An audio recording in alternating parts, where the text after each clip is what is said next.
So lately we've had a lot of folks ask us, hey guys, how can we help support the podcast? Well, there's a lot of ways you can do that. And first is wherever you're listening to Badge to the Bone, whatever platform you're using, make sure to follow us. That's a huge help. Also, go over to our Facebook page and make sure to like and follow us there. Another way you can support the podcast is through a monetary donation. If you notice in the descriptions to each episode, there's a link that says support this podcast. Click that link and you can make a monetary donation as small or as big as you like. You can also make it reoccurring. Any amount is helpful and we are appreciative. And the last way you can support the podcast is through our Badge to the Bone podcast store. The link for that is located on our Facebook page and on our website, badgetothebone.com. And we've actually got some pretty cool stuff on the store. We've got t-shirts, we've got hoodies, stickers, we've got tumblers. The tumblers are great. I take my tumbler everywhere. It's awesome. You know, take a look at and purchase something. Anything you get helps support this podcast. It helps us keep this thing going. So thanks so much. But let's get back to the show. The Badge to the Bone podcast contains adult language, mature themes, psychological nudity. Viewer discretion is advised. The opinions expressed here are ours and ours alone. Buckle up.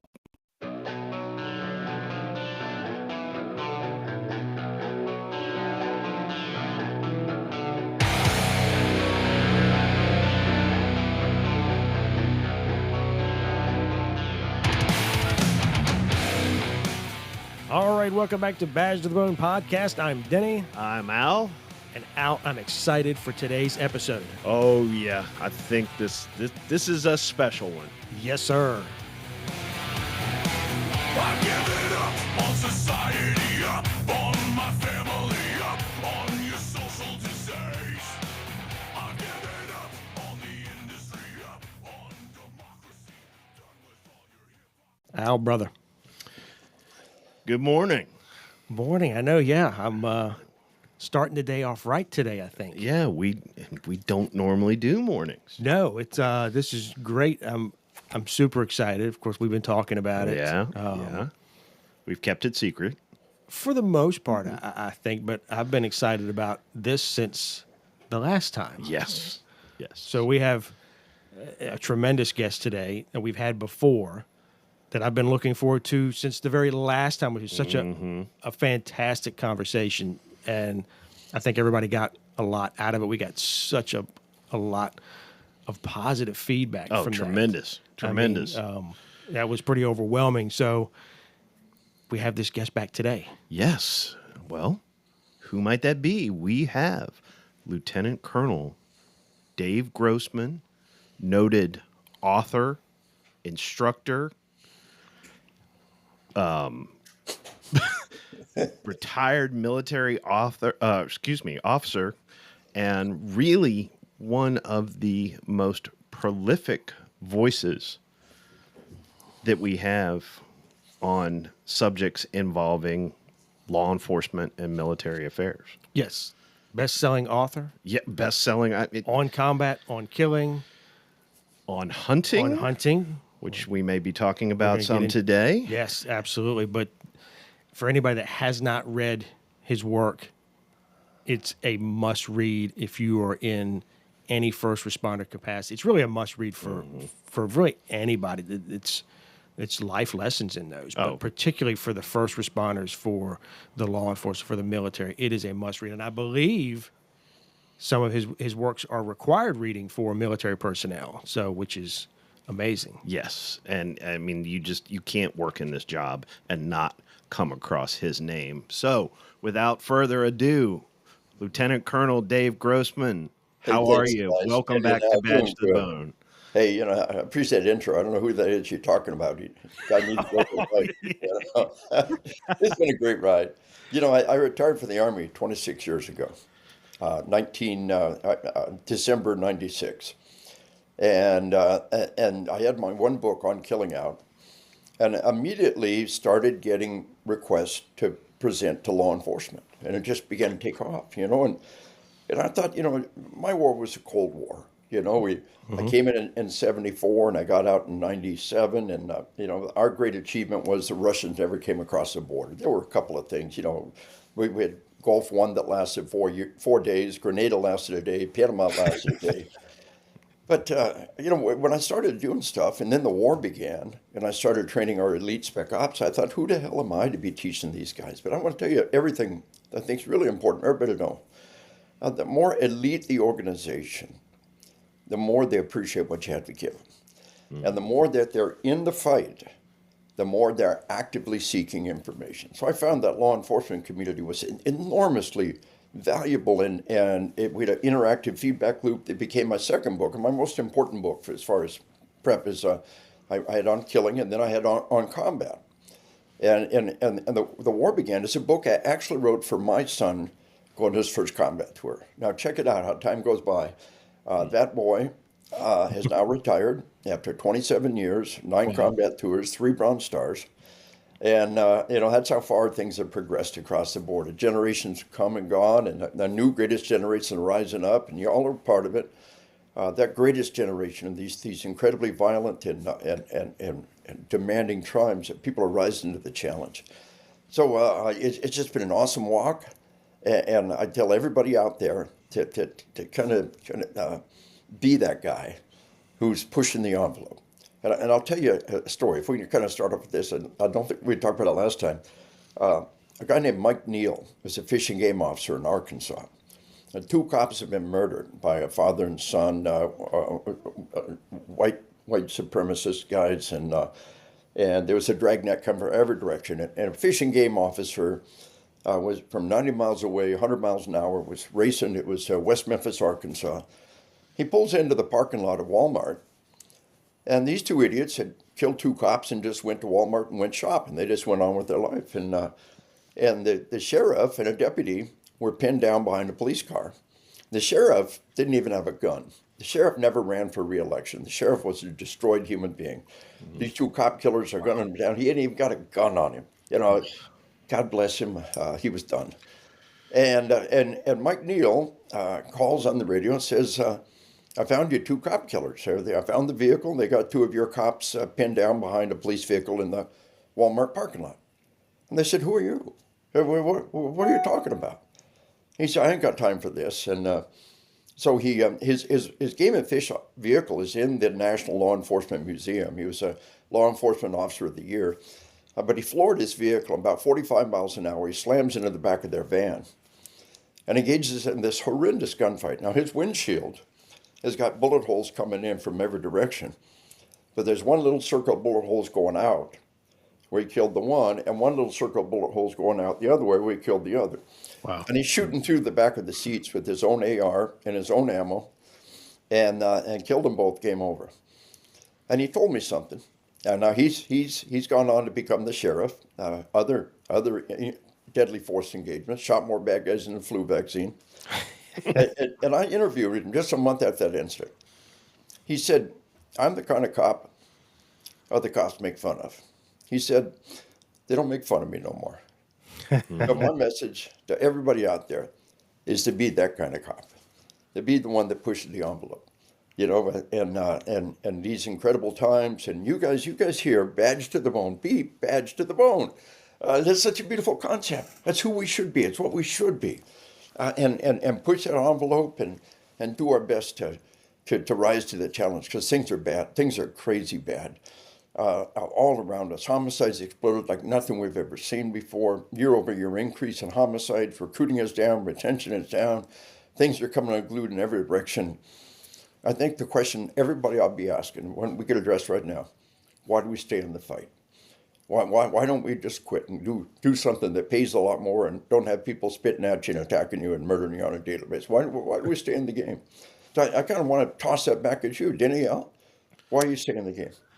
So, for me, it's just a dedication to a greater good. It's in the face of evil, you're still that good. You're still that light, and no matter how desperate it becomes, there's still people that law enforcement is out there for, to protect, to help be that line between the good and evil. And it just, I think that dedication, that heart to serve just doesn't go away for folks in the profession.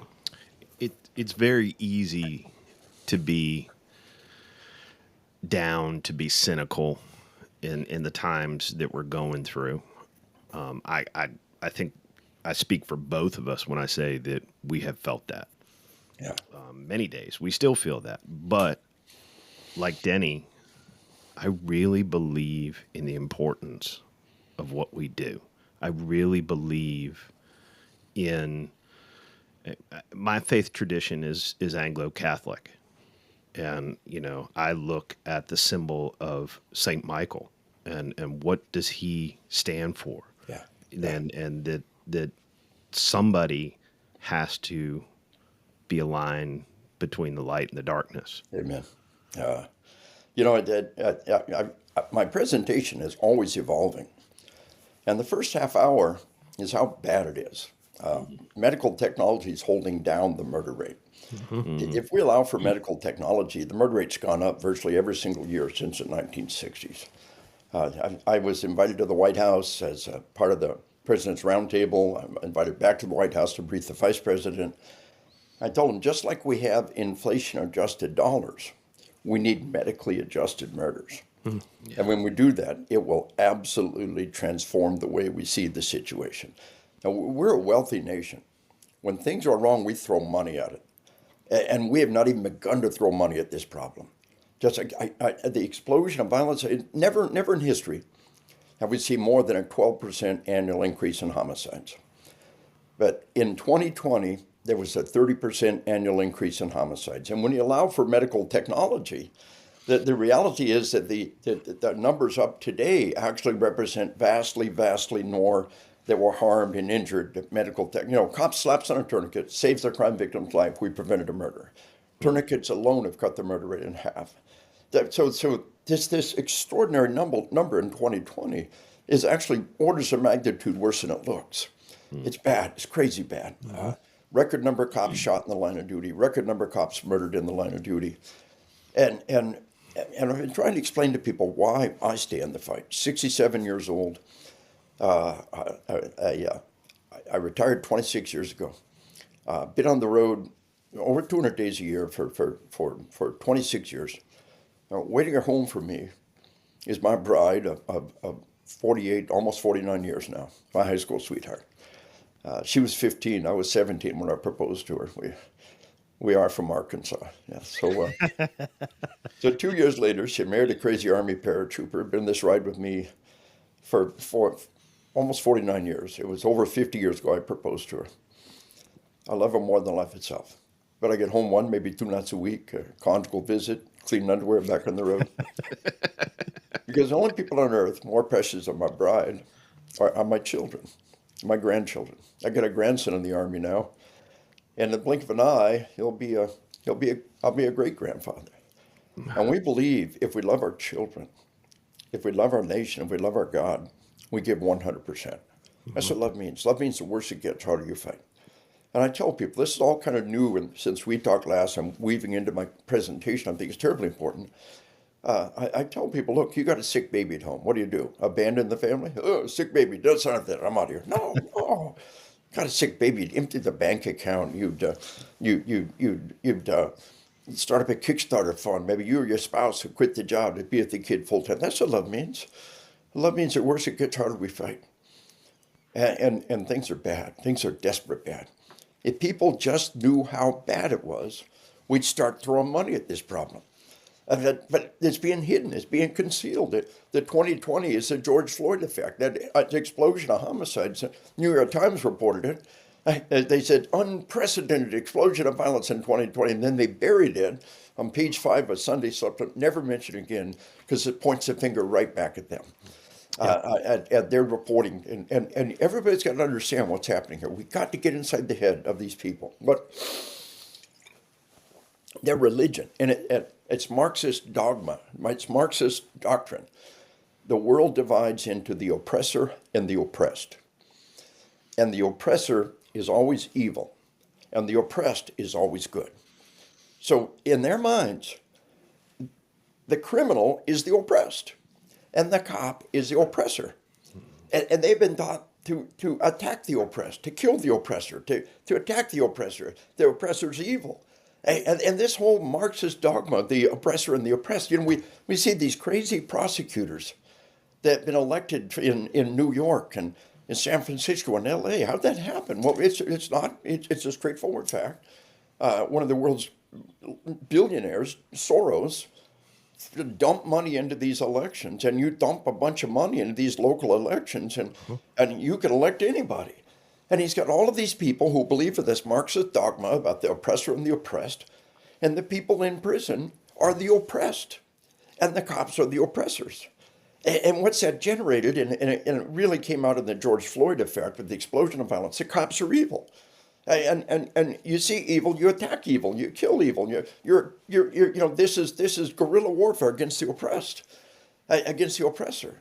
And here's cops in the middle of it just doing what they're good because we love our children, we love our nation, we love our God.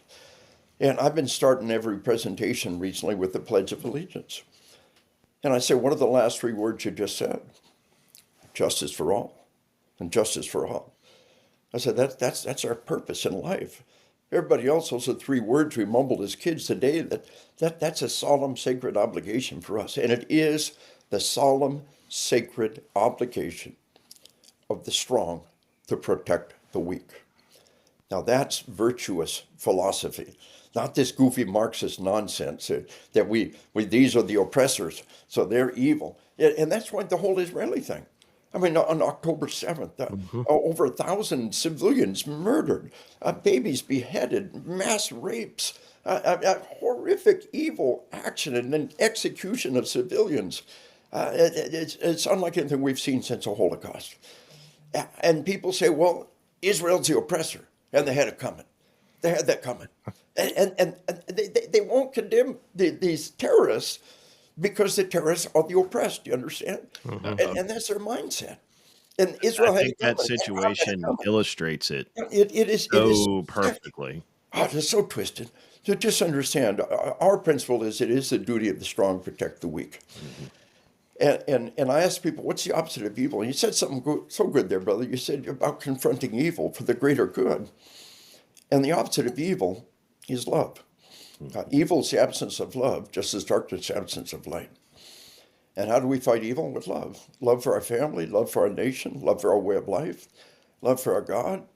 These are things that will sustain us. And when we talk about love, we've got to understand how powerful the force of love is. What makes a great cop, what truly makes a great cop, is empathy. And empathy is love with its shoes on. It's love in action. What if it was my family trapped in that burning building? What if my child being assaulted? What was my spouse that had been murdered? And that question, and it's to do unto others that you would have them do unto you. Just to treat others with dignity and justice. No. Those are the oppressors, and they deserve to be murdered. The Marxist dogma says not do good. It says attack the oppressors, and the oppressed always is right, and the oppressed can do anything they want to. They can rape, they can kill, they can slaughter, they can murder. They don't deserve to go to jail. And we got these crazy prosecutors. This is their religion. That we got to understand this. This is what they're being taught in the colleges. They're being brainwashed. It's being pounded into them every hour of every day of every year in college.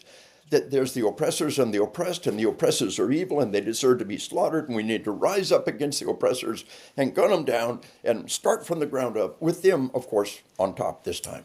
That's always the point. That we're going to burn it to the ground and start over again with, of course, them on top because they're the virtuous ones. It is so sick. It is so evil. It needs to be confronted everywhere it goes. And we got to understand what we're fighting. Is this mindset? And so how do we answer? With love. Empathy. Again, what if it was my child being assaulted? What if it was my baby being beheaded? What if it was my baby being burned to death? And what if it was my spouse that had been trapped in a car and soaked with gas and burned to death in October? What if my family had been slaughtered like this? Right. And that's empathy. Not this class war concept of the oppressor and the oppressed and the oppressors. This is sick. This is sick communist Marxist dogma. We've got to sit up and fight it everywhere. And we got to help people understand how bad it is.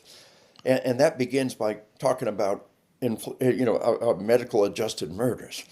But just understand, as we love our family, as we love our God, as we love our nation, it's time to walk out that door and give 100%.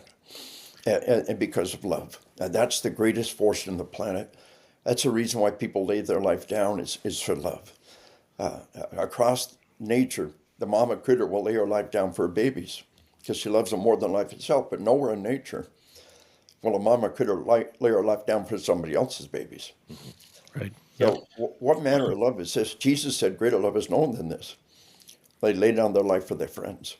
Yeah. So what manner of love is this? That men and women will lay their life down for strangers. What manner of love is this? That men and women walk out that door and put their life on the line for people they never even met. And so this is love, and we've got to realize that. That's evil. What they're preaching is evil. It's destructive, evil, communist, Marxist dogma that had been brainwashed in college. And these people have been intentionally elected to be our prosecutors. And they've turned the world upside down. Woe unto you when good is evil and evil is bad. When you say that, they've said that the criminal is a good guy and the cops are the bad guys. We've got to understand who we're fighting and what their philosophy is. We've got to stand up and say, no, it is a duty of the strong to protect the weak. It is a duty for us to stand up for the weak and the oppressed. Not the ones that have been declared the oppressor class, but the ones who are being assaulted, the ones who are being robbed, the ones who are being destroyed. So in 2021, we had an all-time record number of cops murdered in the line of duty. In 2022, it went down a notch. And I asked cops nationwide to throw the slide up there. I said, well, why did it go down? Well, we just don't go to that part of town no more. We know how to not be executed. We know how to not be murdered. We just don't go to that part of town. And that part of town no longer has justice. Mm-hmm. That part of town no longer has protection. You know, politicians always surround themselves with bodyguards. But the cops are the bodyguard of the poor.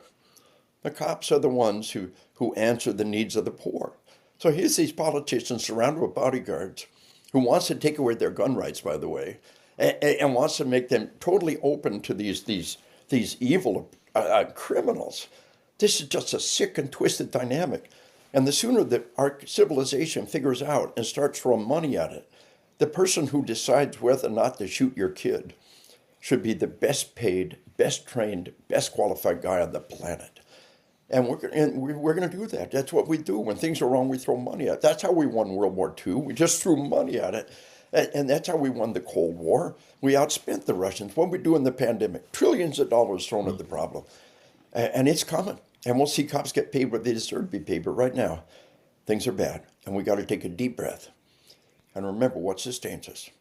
Love for our family. Love for our children. Love for our nation. Love for our God.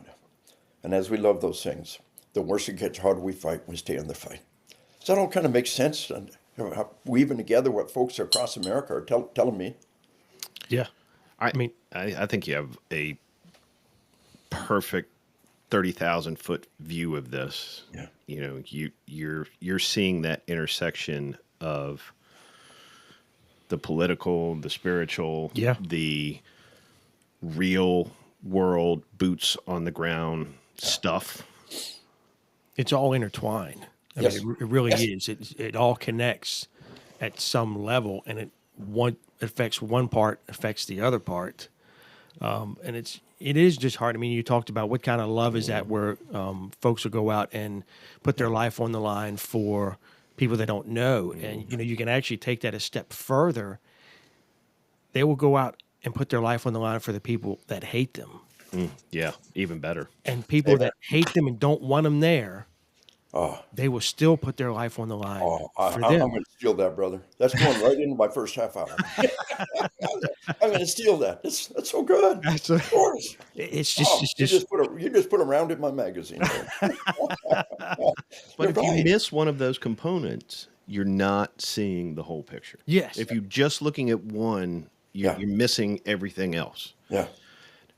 Colonel, I have a question for you because you were talking about some of our problems coming from this dynamic of the oppressed versus the oppressor. And the oppressor is so bad that it justifies basically anything that the oppressed does. Yeah.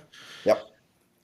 And I agree with that. And I think we're seeing that play out in a number of different ways. I think the Israel-Palestine thing right now is a giant example of Yeah. that. But then there's another component. I'd love to hear your take on this. For a long time now, I think Western society, this is just my opinion, Yeah. has decided that evil, real evil, spiritual evil, evil is some sort of construct. It doesn't really exist. Yeah. And we come up with all kinds of excuses to say that it is something other than evil. Yeah. And that's just my thought, but I'm curious Let me what give you you an would. angle on this. We use the term shooter, the school shooter. Now, a shooting. Now, these are massacres. These are mass murders. We can't even call these people what they are. Is they're killers. And so a friend of mine, Phil Chalmers, had a book called Inside the Mind of a Teen Killer. Great book. And he was laid on to teach at a school safety conference. And the teacher said, "We don't want this guy because he's calling these people killers." What? You can't even call them killers. Oh, they're shooters. You see, well, shooting is an Olympic sport. Right. Shooting Right. is basketball makes millions of dollars. Shooting a movie, shooting a TV show wins Emmys and Oscars. Yeah. In every other perspective, shooting is a good thing. Cowboys shooting, soldiers shooting, movies, and they're brave and honorable. And we take the most horrible mass murderers in history and call them shooters. Right. And we don't call it a massacre. We don't call it a murder, a homicide. We call it a shooting. And so the words like homicide and massacre and murder are no longer used. And so when we use that term shooter, we're falling right into their trap. Look, we operate a business with great precision of language. You've got the alleged perpetrator in Class A and Class B misdemeanors and first and second degree homicide and manslaughter. And then we take these evil acts and we call them shooting. Shooting is what cops do. You're the shooter, they're a killer. Now, shooting is our constitutionally protected right. By calling shooting an evil act, we're falling right into their anti-gun trap. The one thing in the universe we can control is ourselves. And you did such a great job on talking about the fact that the only thing in the world we can control is ourselves. And we turn to bitterness or cynicism or complacency. That's the one thing we can control. So I teach resiliency, I teach bulletproof mind, and we talk about people who do not get PTSD. And one of the greatest examples is a man named Viktor Frankl who walked out of a Nazi death camp. And he did not have PTSD. And he said, I realized the only thing in the universe these Nazi bastards couldn't control is how I choose to respond. Yeah. The only thing in the universe you can control is how you choose to respond. The past is done. Let go of the past. Give it up. That's why faith is one of the pillars of resiliency. Hand it over to higher power. The future is uncertain. What that idiot's doing in traffic, you can't control that. The only universe you can control is yourself. And to paraphrase Viktor Frankl, life is a big game. And you lose your temper, you lose the game. Now, that's easy to say. It ain't so easy to do. But the first step is to fully grasp the only thing I can control is myself. And if I lose my temper, the bad guy wins. And I won't let him win. And we've got the focus of all, we talk about the laconic Spartan, the stoic Roman, the inscrutable samurai, the stiff upper lip Brit, and today we talk about the silent professional. And those are all different ways of saying the same thing. Self-discipline, self-control. And so nobody respects our temper tantrum. Nobody respects when we blow our cool or our cynicism or our complacency. That's just you giving up. That's you taking the one thing in the world you can control and giving up, rolling over, exposing your belly. And one other thing, fighting with people like us, it ought to be kind of like wrestling with the pig. Everybody gets dirty, but the pig likes it. You understand? So stay in the fight. Identify what we love and fight for what we love. And realize that if we give way to cynicism or complacency or denial, that's the only thing we can control. And we give those bastards a victory of their own head, and I will not give them that victory. I'm 67 years old. A cancel culture come at me 100 miles an hour. And my only prayer is I can stay in this fight for another 20 years. Every day that I have the health, every day someone else here, what I'm going to give, I'm going to walk out that door and do it because I love my children. I love my grandchildren. I love my nation. I love my God. And I love my family. And that's the most powerful force in the universe is love. You know, Audie Murphy, the most decorated American soldier, World War II, was asked one time why he did it. His answer is very simple. They were killing my friends. They were killing my friends. And that comes back around to love, empathy. And again, what kind of love is this that people will die for people who hate them? Wow, that's so good. That just takes the whole model a step further. So believe in who you are, believe in what you do. And, you know, just to kind of transition to that, there's this existential question. I tell people, I put in all my classes, nobody complains, right? I said, this is not about religion. It's an existential question that everybody asks. And as first responders, as cops, you see terrible things. You see horrible things every day. And you can't help but ask, how could a loving God permit these things to happen? And the problem is that everybody has this Hollywood idea of God and this Hollywood idea of religion. And that's totally bogus. And I tell people, I just want you to understand, you know, this whole how could a loving God create this? This is a flawed image of faith. And I want you to understand that what they're really saying is this: we are not God's puppets. Right. A loving God would not make you his puppet and manipulate every act of every day. God lets other people make their own decisions. Look, you know, you ever heard it, if you love something, let it go? If it comes back, it's really, that's how much God loves us. He loves us enough to let us make our own decisions. A lot of people make bad decisions, and bad things happen. You say, God, why don't you do something? He said, I did. I sent you. And the police officer is truly God's agent. The book of Romans talks in detail about the fact that the police officer is God's agent on earth. And you know, sometimes the greatest love is not to sacrifice your life, but to live a life of sacrifice, to place the welfare of others ahead of your own, to walk out the door every day of your life, do a dirty, dangerous, thankless job to the utmost of your ability, because you know, if nobody did it, our civilization would no longer exist. Not to lay down your life, but to live a life of sacrifice. Not to sacrifice your life, but to live a life of sacrifice. You know, my wife and I, we're working on a design on our tombstone. Now, it's a long ways down the road, you know, but it's going to be a bench. And you know, our name's there, you know, years.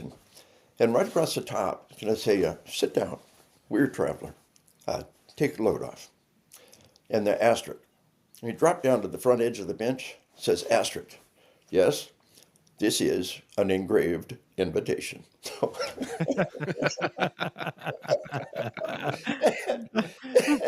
And people are going to look at that, and they're going to smile. Yep.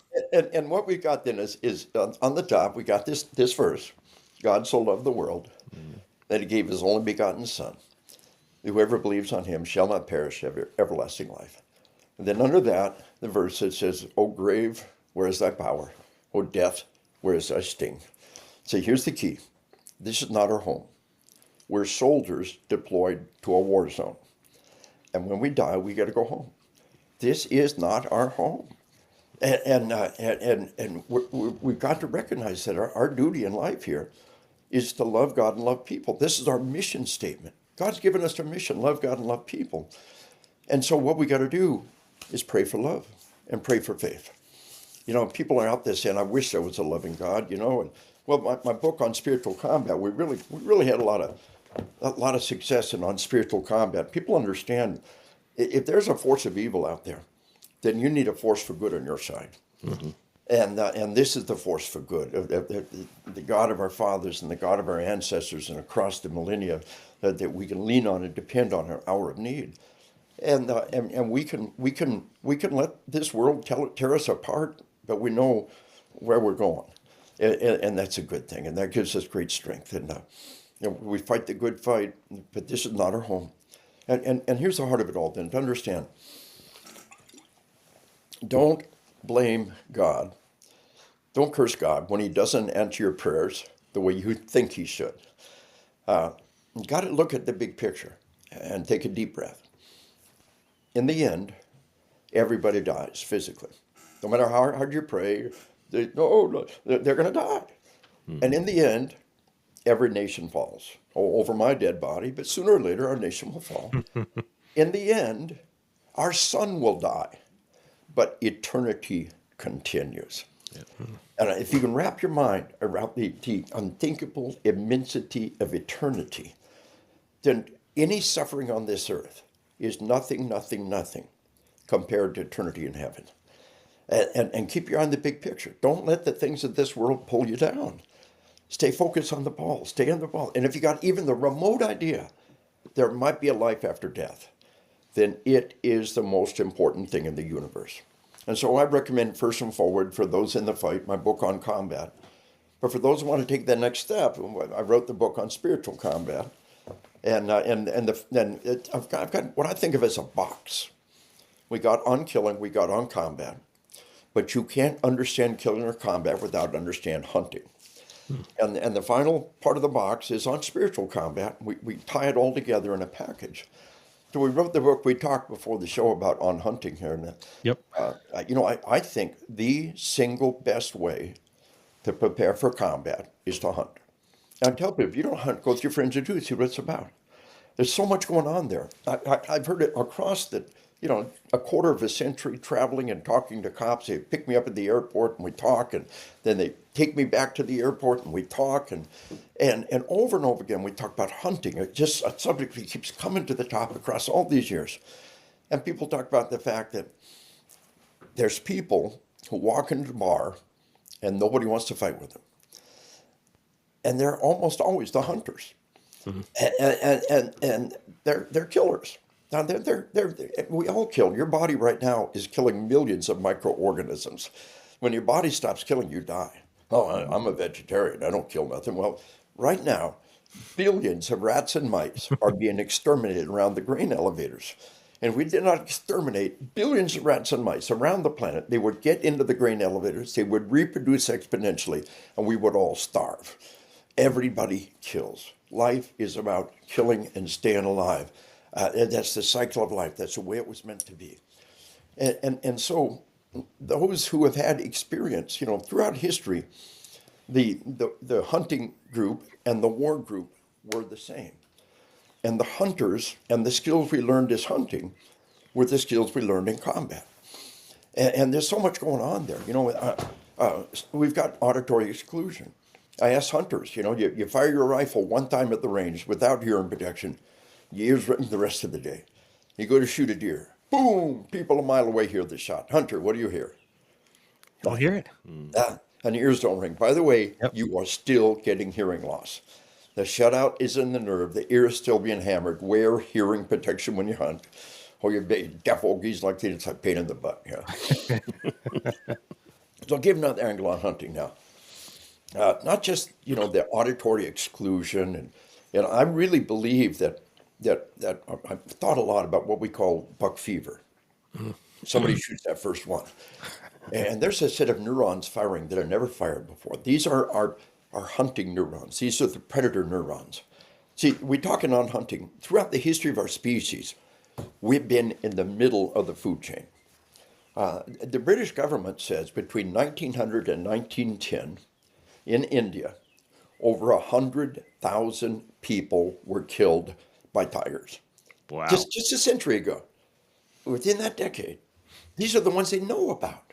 100,000 people killed by tigers. Jeez. Throughout history, we have been in the middle of the food chain. But see, we've got the gripping fangs of a predator. We've got the forward set eyes of a predator. We also have the chisel teeth of a rabbit and the grinding molars of a grass eater. And we've got the ability to go either way. We've got the crap yourself, run like hell, prey into us. We can do that. We also have the steely-eyed predator. But the thing of it is, it's no fun to be prey. We don't want to be prey. It's no fun. We want to be the predator. We have fought to claw our way to the top of the food chain. And we get deep satisfaction from the hunt and the oneness with the woods and the cycle of life, and to be fully immersed, to harvest our own protein, not let somebody else do it. But my grandson, he's in the Army now. My grandson was 7 years old. We went to deer camp. He got out of school for a week, came home grubby and dirty, and his mom said, "What'd you like the best?" He said, "Gutting the deer." For a 7-year-old boy, what's inside that deer was fascinating. And when we went through, he said, "Look, this is the liver, and that's the kidney, and that's the heart, those are the lungs. And you got the same stuff inside you, and you smell pretty much the same inside you, you know." And we took the back strap off, we slapped it on the grill with some barbecue sauce and ate it right there. And that deer hanging there, and the gut pile underneath it, and the skin beside it, that deer immediately meant food on the table. Yeah. If the first time you see what's inside a living creature is some terrible crime scene, some horrible accident scene, then we set you up for failure. Now, it used to be that in the academy, cops always went to an autopsy. Or early on in their FDO program, they go to an autopsy. And we kind of lost that. So it's good to go to an autopsy. You know, my dad was a cop, and early on as a cop, they sent a bunch of the rookies to an autopsy. He said people were gagging and puking, and he said, I was fascinated. He said, I spent a lifetime skinning critters. I wanted to know how they were different from a human. And he was looking at this autopsy, said, how's that different from skinning a critter? You know, how's the insides? What's different? How's it look? And he said, you know, the truth is when you skin out a bear and the hide is off, they look a lot like a person. They're all the same on the inside, you know. So it's good to be in that autopsy, but it really should be a step beyond that, where you kill that prey and you slap it on the grill, and it means food on the table, and to be totally invested in that cycle of life. So that's our book on hunting. You know, when we talk about, we respect all perspectives on it, but we talk about the fact, if you take an evolutionary perspective, if our species have been in existence for 24 hours, up until the last 6 minutes, all we did was hunt. It's who we are, what we were. And up until the last 30 seconds, we were in the middle of the food chain. Do you understand? 100,000 people being killed by tigers in 1 decade, you know? We were in the middle of the food chain. And so hunting is so powerful and so good for us. It's therapy in the deepest and purest and best possible way. Just the act of being out in the wilderness, in the woods, is so powerful. And so just understand the book on hunting, and then we got on spiritual combat, and the sequel to that is on spiritual warfare. We took it a step further, but read on spiritual combat and then roll into on spiritual warfare, and get that complete picture of who we are as sheepdogs, as protectors. And again, from that spiritual standpoint, we floated the idea of being God's faithful dog. You know, we are told that when we get there, God will embrace us as beloved children through the blood of Jesus Christ, who paid the price for our sins. And God will embrace us. But right now, that's all I can think of, is to be God's dog. That's all I want to do, is just be God's dog. You know, I got a chocolate lab. She's just the sweetest little dog. She's about 12 years old and gray muzzle. And if she gets off the leash, she'll wander in the neighbor's yard and roll in something stinky. But I still love her. You know, that's her nature, you know. I wash her off and I tell her how naughty she is. And, oh, yeah, I'm sorry, you know. But God sees every stupid thing we do. And he still loves us. And he forgives us. But we talk about that on spiritual warfare. Will Rogers said, if you get to think you're a man of some importance, try telling another man's dog what to do. And if you ever done that, the dog will look at you. If the dog could talk, here's what he'd say. He said, I don't know much. I'm just a dog. I know this. I'm not your dog. And when we're God's dog, we can look at the evil one and say, I'm not your dog. You understand? Yeah. He comes to us, he comes to our family, look Yep. him down and say, I am not your dog. And you can chew me up and spit me out, and you can take my life. And it doesn't matter because I have eternity in heaven. And so just kind of stay focused on all that. And, being God's faithful dog. And one day the sheepdog will rest at the feet of the great shepherd. And we earned those words, well done, thou good and faithful servant. Yeah. That's so good. When I got on hunting, I was excited about the book because, my dad taught me to hunt, and we'd go hunt, and you get negative perceptions of hunting, or people, why do you like to hunt? And it's just, you're just out there killing Bambi, and that's just not the case. And I always found it was difficult to really explain where it tied in.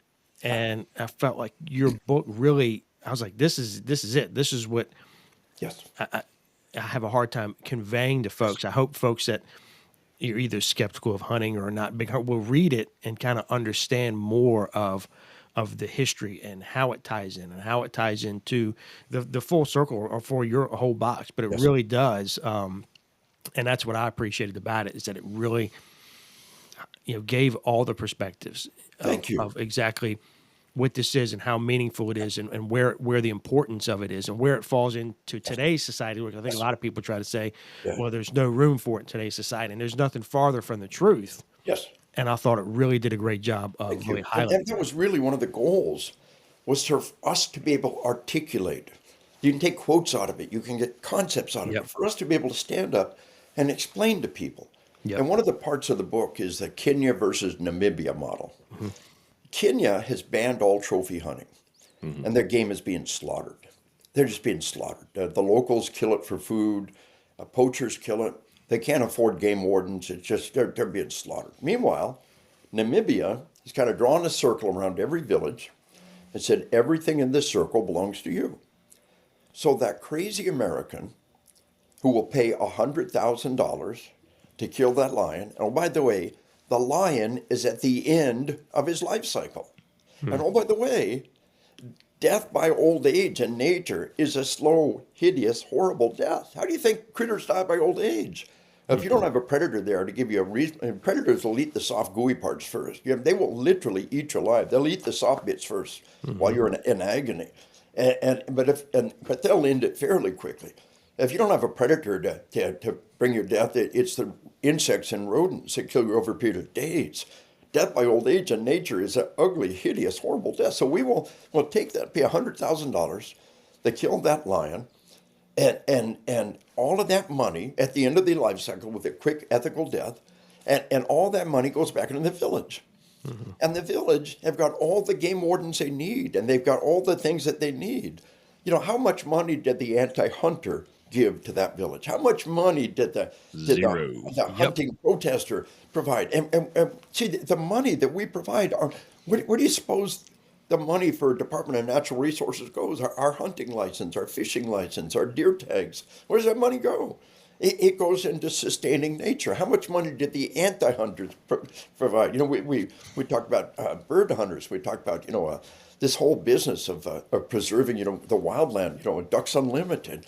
The vast amounts of money that have preserved wilderness with hunters. And again, how much did that anti-hunter protester, how much did they put into the kitty to help sustain nature? So this we got to be able to articulate and understand a quick ethical death at the end of the food cycle, and the money goes to people that need it, and it preserves the wilderness. It is the only hope for the future of our ecology. The only hope we have to sustain it is this free enterprise and that crazy guy that'll travel there and pay the money to shoot that thing. And we've got to understand that. The good that's being done by the hunter, the wellness of the hunter, the good that they give to across the board, and the wellness of our civilization when we embrace those hunter genes. What's that? Yeah, it's spot on. I can't argue with any of that. I mean, the It is missed. That is missed so much by folks that want to see. If someone wants to protest hunting, they're not contributing to anything. under the excuse of, we're protecting the animals, we're maintaining the ecology, when in fact it is the hunter Yeah. that is Yes. doing that. Yeah. They're actually Again, damaging the ecology. if you choose to be a vegetarian, you choose to be a vegan, good for you. Sure. But just recognize the fact that that loaf of bread is only possible because billions of rats and mice are exterminated around the grain elevators every year. And right now, New York City is being overwhelmed with rats. They have a huge Right. problem. And if we don't exterminate those rats in the city, they'll come and eat your baby's face. They will literally come and eat your baby's face if you don't exterminate those rats. We've got to kill to live. Your body destroying microorganisms right now. Don't let them get away with thinking they're somehow morally superior. Confront it right off the bat. Yeah. And it comes back to this whole Marxist dogma about you're the hunter, you're oppressing these helpless creatures. And it's all this sick, twisted dogma that was pounded into them in college. And they've been brainwashed. And we paid vast amounts of money to let our children be brainwashed in college with this Marxist dogma. And so we got to have the stuff to be able to stand up. On hunting is one of the corners of the box, On spiritual combat is another one of the corners in the box. It allows us to have this well-rounded warrior mindset to tie it all together. You can't understand killing without understanding hunting. You can't understand killing without understanding combat, and then on spiritual combat, all the corners interact back together with each other, and in a righteous, healthy, and virtuous community of individuals are trying to protect the innocent and to bring justice to all. And that's who we are, and that's what we do. And so it's a very pure and beautiful thing to be in the fight in this hour. I tell people that the violence of the Old West is a Hollywood myth. The OK Corral would not make the state news today. And I in my class, I put together a couple of gunfights to make the OK Corral pale by comparison. They never heard of. No, they never heard of it. You are men of the ramparts of our civilization. It's a dark and violent time, and I tell them something that I think I've used. I tell them there have been other hard times. There have been other bad times. One of the darkest hours in our history was the winter of 1776. George Washington's army was a volunteer army. And when the winter came on, they just kind of melted.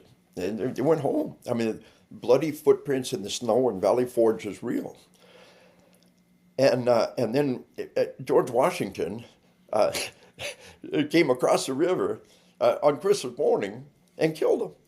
I mean, you got to show what a badass he is. But it was Christmas in 1776 we began to turn the tide. I mean, these are these crazy Americans. They will come across the river, they kill you in your sleep on Christmas morning when you're drunk and hungover.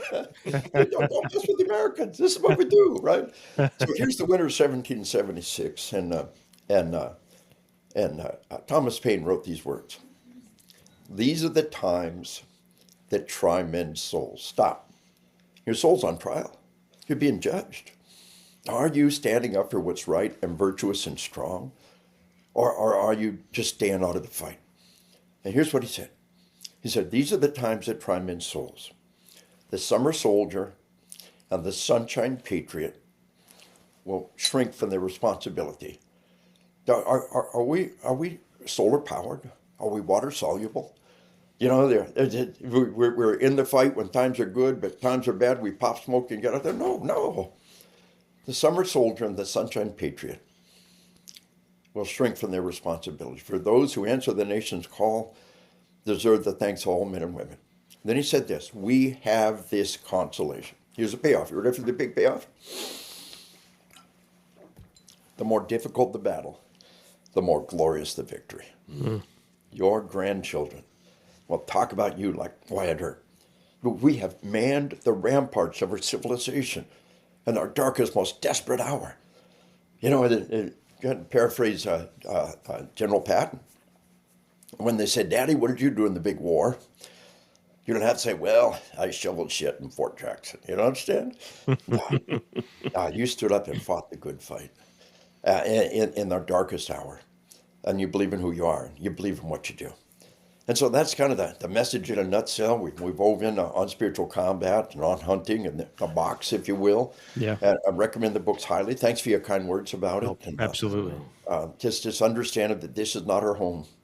Yep. They were soldiers deployed to a war zone. And our duty in this war is to love God and love people. And so we should pray for more love. You know, if your function was to infiltrate enemy lines and place explosives under the bridge, well, you'd say, okay, give me some explosives. God says your mission is to love. You turn to him and say, God, give me more love. Teach me to love you. My wife and I pray for each other every night. We wrap it up by saying, give us more faith and more love for you and for each other. And we started the day here in prayer. We started this before we turned it on, and I believe that we should hold everything up in prayer right up front. And the Bible says, wherever two or three are gathered in my name, there am I in your midst. So when there's more than one person praying, it has extra mojo, you know. That's right. And my wife of 48, almost 49 years, is my prayer buddy. And when I'm driving or when I'm out on the road, on the phone, in person, we'll hold each other's hands and we pray for each other.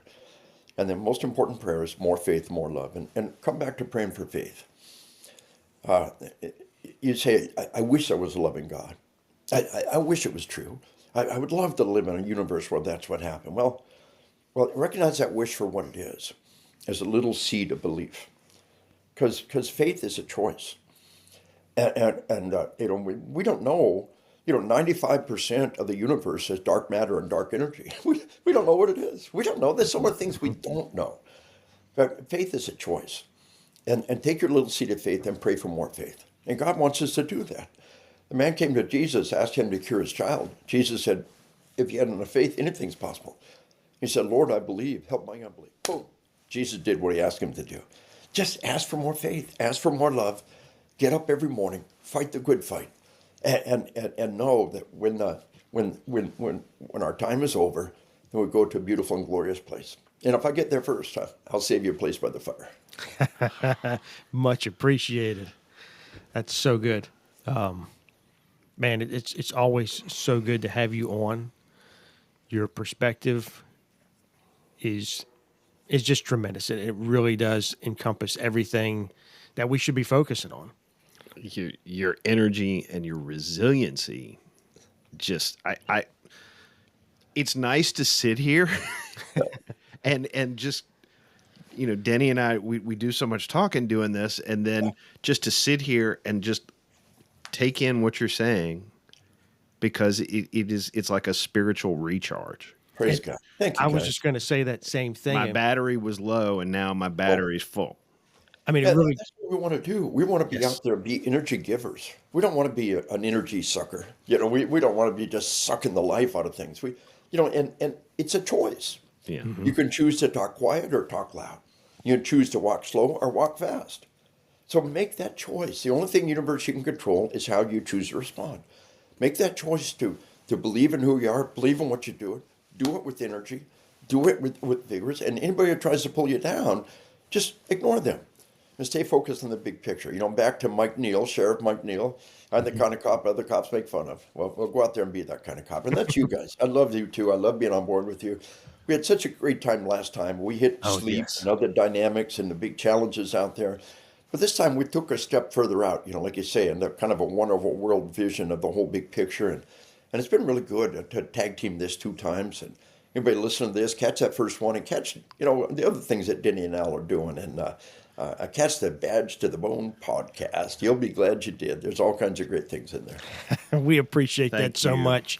Thank you so much. It really Yeah. just talking with you really does renew what we do, or just really every time it boasts. I mean, last time we were saying, we were like, man, we were so excited after that show. We're like, this is why we do this. We're still, we may not be on the front lines. We've Yes. done our time on the front, but we're still in that fight, supporting the first responders, law enforcement, supporting good, fighting Yes. evil. We are still, just like you say, in the fight. And every time we talk with you, it is just, Well, we're like, all right, that's just why iron we're here. sharpens iron. It really is a two-way street. I get pumped up and fired about guys like you that are in the fight across the years. The Bible says, as one man, as iron sharpens iron, So does one person uphold another. We're fellow brothers. We lift each other up. It's a two-way street. And stay in the fight, gentlemen, and believe in who you are. Believe in what you do. Don't be energy suckers. Be energy givers. Make that decision to be vibrant and alive in what you do, and then when we die, it gets better. It's a win-win. So God bless you, gentlemen. Stay in the fight, and all you listeners out there, see what else Denny and Al's got. You'll love it. It's good stuff. God Thank you, bless you, sir. brother. Thank Hurrah. you. All the best. Thank you, sir, so much. Man. Every time. Yeah. I've been trying to think about what I want to say to that. It's just so good. It is. Every time. I mean, again, we mentioned, I mean, his perspective, the total picture that he presents is right on point, is accurate, but at the same time, he's so encouraging and motivating. I literally felt like, I don't know if it's like a serotonin boost or something. Yeah. Well, it was the same on the first time, and this go around, the same thing again. I'm like, man, I'm ready to jump up out of here and rock and roll. There's just, again, he's so positive, so encouraging, so motivating. There's no even glimpse of thinking about even considering any defeat. It doesn't exist. Defeat doesn't exist. No. And these are really, when you think about it, the concepts he's talking about are simple, pure, Yeah. eternal. Oh, You yeah. know, Yeah. whether he's talking about the spiritual or, the actual application of violence. Yes. These are really things that I think that as a society we've lost touch of. We've lost it. We've Yeah. we criticize the spiritual, Yeah. because people don't believe in anything. Right. Right.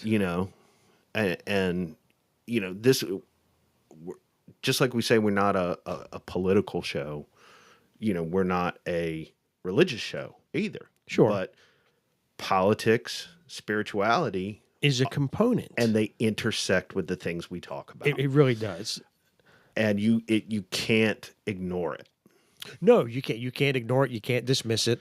It is a component. It is all intertwined, and I think he does a fantastic job of explaining how that intertwines. I think his books do a fantastic job of connecting those dots. And just like I said, anybody that's listening, if you have not read his works, I said it earlier, they are must reads. I will add this too. I do not think that you need to be in a law enforcement or military profession to appreciate the things that he's talking about, because these concepts lend themselves to these jobs perfectly. Yes. But they also lend themselves to just living a good life. Oh man, that's such a great point, Al. That is, man, good point, and I agree 100%.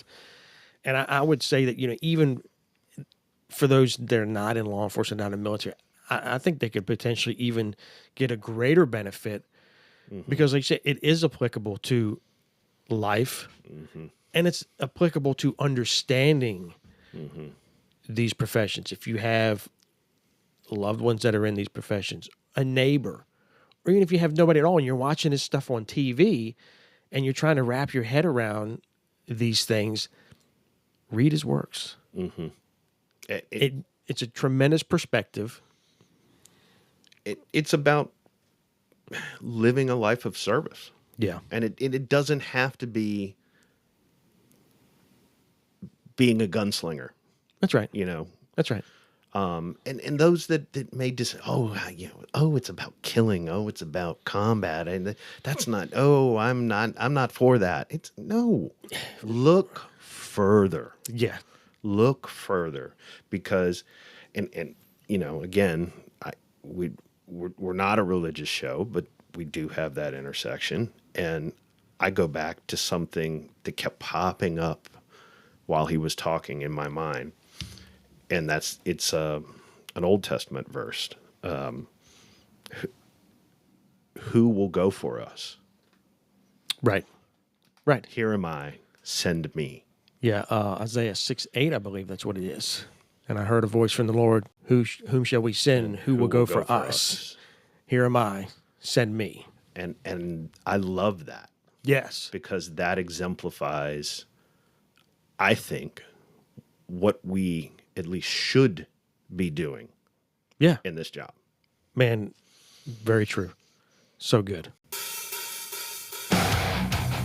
But Al, that wraps up yet again another fantastic episode. I got to take a deep breath, but yes, it does. Man, where can they find us? They can find us at badgetothebone.com. They can find us on Facebook at Badge to the Bone. They can also email us at wearebadgetothebone@gmail.com. Make sure to like and follow us. And as always, until then, make sure to be safe. And be well.